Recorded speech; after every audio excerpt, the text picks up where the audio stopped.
soy Pamela Casanova y quiero darte la bienvenida a este podcast, dedicado a difundir temas relacionados con el fascinante mundo del vino.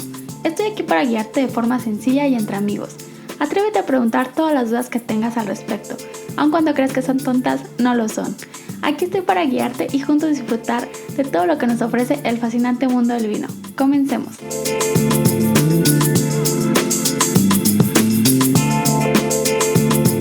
Hola, bienvenidos al podcast. El día de hoy estaremos platicando sobre de qué planta se obtiene el vino.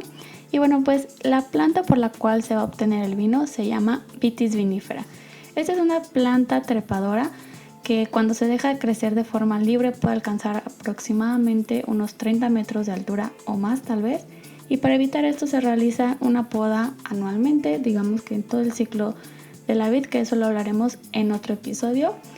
Y de esta forma vamos a tener ciertos arbustos, entre comillas lo pongo así, porque también vamos a hablar un poquito sobre los tipos de conducción de la vid que existen. Entonces más o menos se quiere con estas formas llegar a una altura promedio de 1 metro, tal vez unos 60, hasta tal vez 1,80, dependiendo la forma de conducción que se quiera para cada variedad y también teniendo en cuenta en qué región están ubicados. Y ya que estamos hablando de la vid, tenemos que conocer un poquito las partes de esta planta. Entonces vamos a empezar de abajo hacia arriba. La primera parte van a ser las raíces, que estos son los órganos que van de forma subterránea de la planta, y la función es brindar soporte obviamente a nuestra planta y la absorción del alimento para que pues pueda crecer y desarrollar todos los frutos que después nosotros queremos. Un dato importante es que la vid entre más estresada, bueno así se le dice, entre más estresada esté, mejor rendimiento o mejores frutos nos va a dar. Entonces eso es algo muy importante, no debemos de darle todo a la planta. Después vamos a subir un poquito a la parte del tallo o también conocido como tronco, y esa es la parte que sobresale de la planta, y cuando de cierta forma está recién plantada el tallo es delgado y al cabo del paso de los años va a irse engrosando. Entonces eso visualmente nos va a decir aproximadamente cuántos años tiene nuestra planta. Después subiendo un poquito vamos a tener los famosos brazos o sarmientos, que también se le conocen como ramas. Es más fácil conocerlas o ubicarlas ahorita como ramas. Y la función es conducir de cierta forma el alimento a toda la parte de la vegetación de nuestra planta que vamos a tener después. Las hojas y obviamente los racimos que vamos a tener, las uvas ahí. Después de estos brazos tenemos algo que se le conoce como pulgares, que es la parte donde nacen los sarmientos o pámpanos. Después de estos pulgares ya vienen los pámpanos, que son los brotes de color verde que surgen de cierta forma de la yema para irse desarrollando, y después estos se van a convertir en la estructura que se va a encargar de soportar o de sostener todos los racimos. Después vamos a tener los zarcillos, que esos van a ser como de cierta forma el mecanismo de agarre que va a tener nuestra vid, que son como otros mini bracitos o otras ramitas muy chiquitas, las cuales a la vid le sirven para irse como enganchando a otras plantas o a otras estructuras para ir de cierta forma trepando, ¿no? Ya que esa es una planta trepadora. Entonces vamos a tener esa parte de los zarcillos.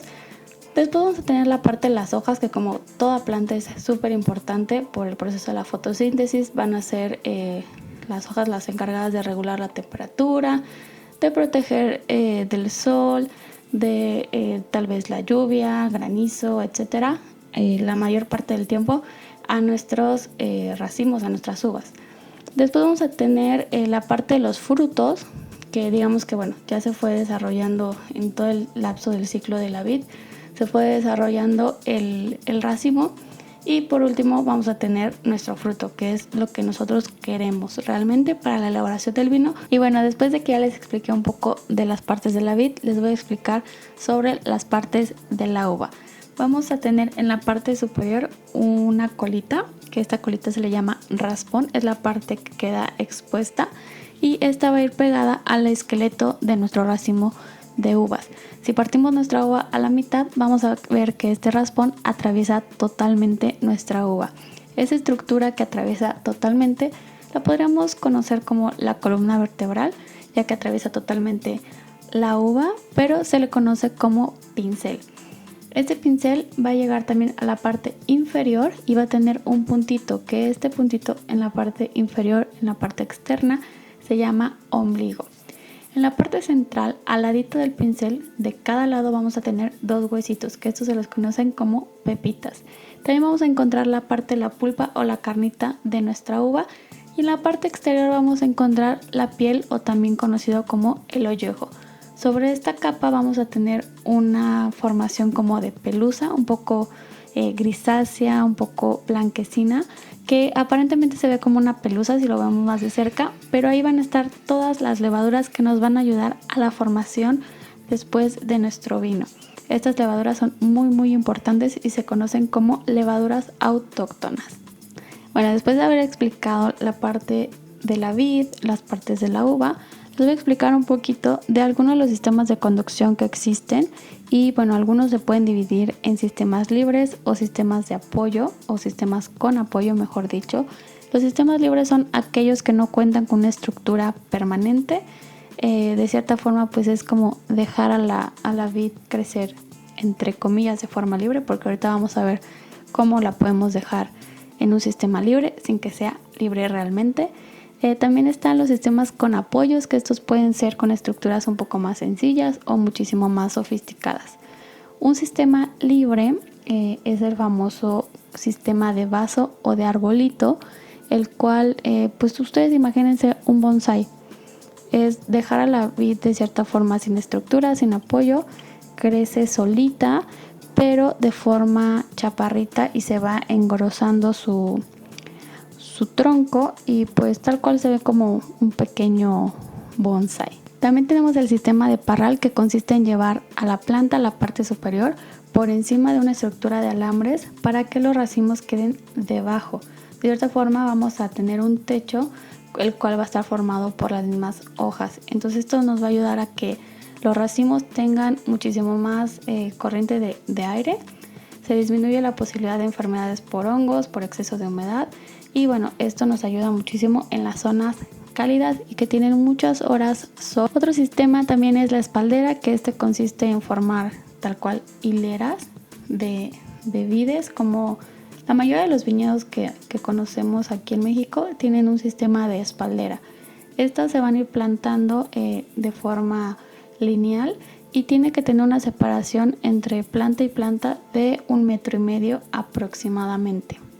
También existen otros sistemas que tal vez no son tan conocidos para nosotros, o no son muy utilizados, pero existen, que es el sistema del guyot simple, el guyot doble.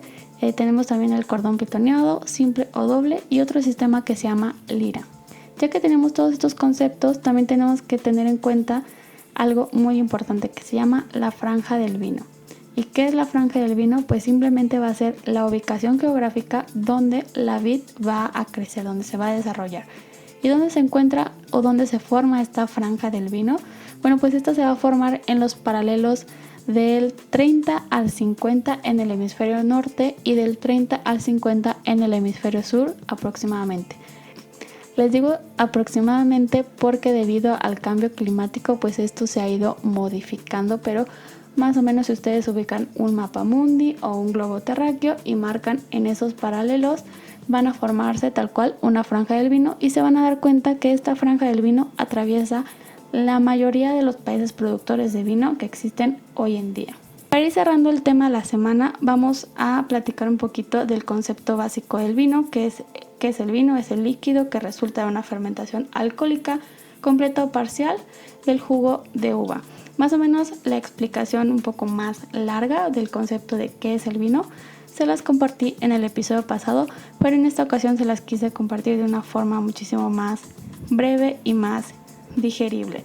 Después les quiero platicar un poquito de las 3 categorías que hay de vinos. Que tenemos primero vinos de mesa, que son vinos tranquilos, son vinos que carecen de gas carbónico. Ahí vamos a encontrar vino blanco, vino tinto, vino rosado. Después tenemos los vinos espumosos, que estos ya tienen gas carbónico. Y por último tenemos los vinos fortificados, que estos van a ser a partir de una base de vino blanco o de vino tinto, y después se les va a añadir un alcohol, que después vamos a ir explicando a detalle cómo se elabora cada uno de estos vinos. Y bueno, pues eso ha sido todo por el tema de la semana. Me gustaría leer sus dudas o comentarios y por supuesto, de qué otros temas les gustaría que platiquemos. Los escuchamos la próxima semana. Recuerden que pueden seguirme en todas mis redes sociales. En Instagram me encuentran como Pamela Sommelier y en Facebook me encuentran como Pamela Casanova Sommelier. Ahí vamos a estar en contacto, me pueden mandar todas sus dudas y sugerencias. Los escuchamos la próxima semana. Vino abrazos.